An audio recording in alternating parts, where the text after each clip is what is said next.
You can walk every day, hit your step goal, eat less than before, and still not lose belly fat, especially after 50. That's where many people get confused. It feels like your body has stopped responding. In reality, your body hasn't stopped working. What's changed is how it decides what fuel to use. There is a specific period.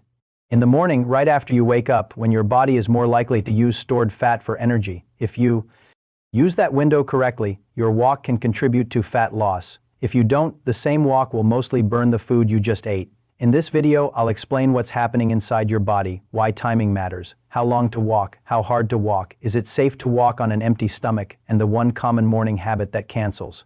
The effect. 1. Why does belly fat become stubborn after 50? After the age of 50, your body goes through a series of gradual but important changes that directly affect how fat is stored and lost. One of the biggest changes is the loss of muscle mass, also known as sarcopenia. Research from the National Institutes of Health (NIH) shows that adults can lose 3 to 8% of muscle mass per decade after age 30, and this accelerates after 50. Why does this matter?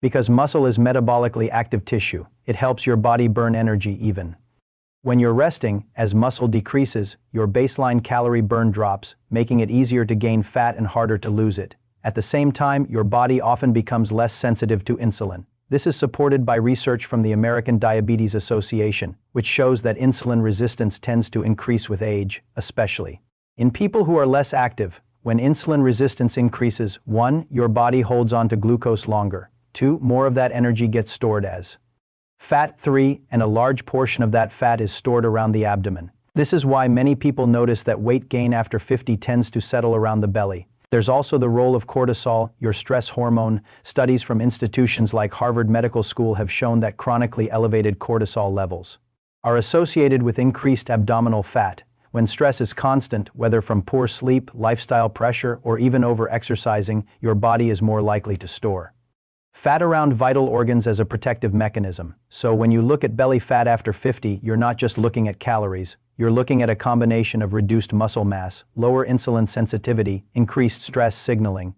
and unless those internal conditions are addressed, fat loss becomes more difficult, even with effort. 2. What happens in your body in the morning? When you wake up in the morning, your body is in a very different metabolic state compared to the rest of the day. You've typically gone 8 to 12 hours without food. During that time, your body has used stored glycogen, its short-term energy supply, maintained essential functions like brain activity and breathing, allowed insulin levels to drop to a low baseline. This is what's known as the fasted state. In this state, your body has fewer immediate energy sources available from food. As a result, it becomes more likely to use stored energy, including fat. Research from the American Journal of Physiology has shown that fat oxidation, the process of burning fat for fuel, is higher when insulin levels are low. So when you start walking before eating, your body needs energy. It does not have recent food to rely on. It increases reliance on stored fat. This doesn't mean 100% of the energy comes from fat, but it shifts the balance more toward fat use. If you eat first, insulin rises and your body switches to using that incoming food. That's why timing matters. 3. What research shows about fasted exercise?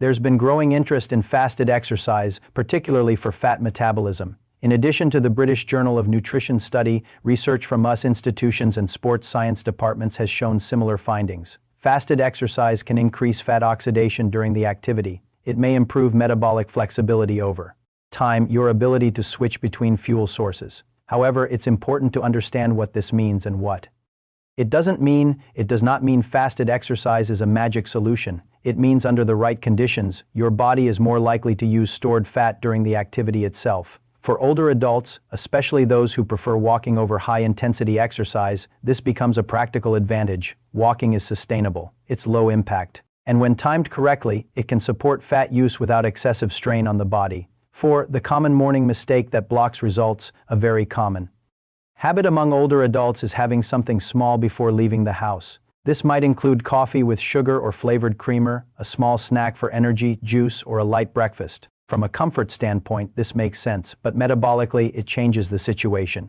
Even small amounts of carbohydrates can trigger an insulin response. And when insulin rises, the body reduces fat release. It prioritizes using the incoming nutrients. The fat-burning environment is reduced. This is not about perfection. It's about understanding cause and effect. If your goal is to maximize fat use during your walk, keeping that fasted state intact makes a difference. For most people, this means water before walking, black coffee or plain tea if needed, avoiding anything with sugar or calories. It's a small adjustment, but over time it adds up. 5. How long you should walk for real effect. Many people underestimate how long it takes for the body to fully shift into a higher fat use state during activity. When you begin walking, your body initially uses available glucose. It gradually transitions toward using more fat. This transition typically becomes more noticeable after 15 to 20 minutes of continuous movement. That's why most practical recommendations fall into the range of 30 to 45 minutes per session. This duration allows enough time for metabolic transition, sustained energy demand, a consistent, manageable routine. 6. Why moderate intensity works best.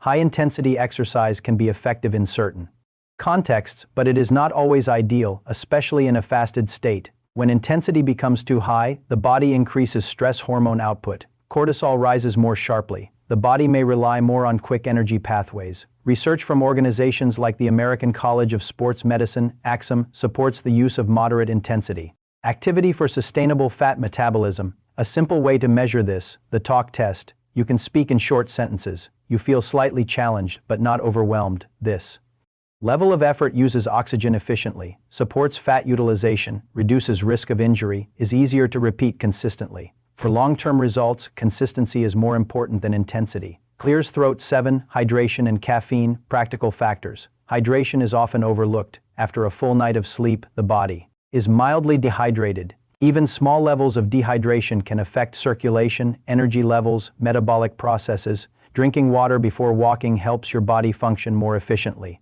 As for caffeine, research shows that caffeine can increase alertness, enhance the release of fatty acids into the bloodstream. This is why black coffee is often used before exercise. But the key point remains, it must be without sugar or added calories. Otherwise, the benefit is reduced. 8. What happens over weeks?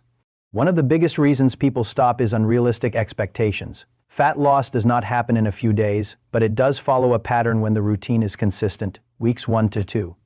Improved routine, slight increase in energy. Weeks 3 to 4, reduced bloating, small changes in how clothes fit. Weeks 6 to 8, noticeable reduction around the waist, improved walking endurance. Weeks 10 to 12, visible changes, better posture, increased confidence. Research from long-term lifestyle studies shows that consistent moderate activity combined with improved metabolic conditions leads to gradual and sustainable fat reduction. 9. Final takeaway. Walking is not just about movement, it's about when and how your body uses energy. After 50, results depend less on doing more and more on doing things in the right order. Walking on an empty stomach helps create a low insulin environment, encourages the use of stored energy, fits naturally into a daily routine. It is not a shortcut, but it is a practical strategy that aligns with how your body actually works. If you're already walking regularly but not seeing results, there's another piece to this. Many people make small walking mistakes without realizing it that reduce the effectiveness of what they're doing. In our previous video, we break those down clearly and show how to fix them. Watch that video next. It connects directly to what you learned here. And before you go, let me ask you, what has been the biggest challenge for you music after 50? Losing belly fat, staying consistent, or maintaining energy? Let me know in the comments.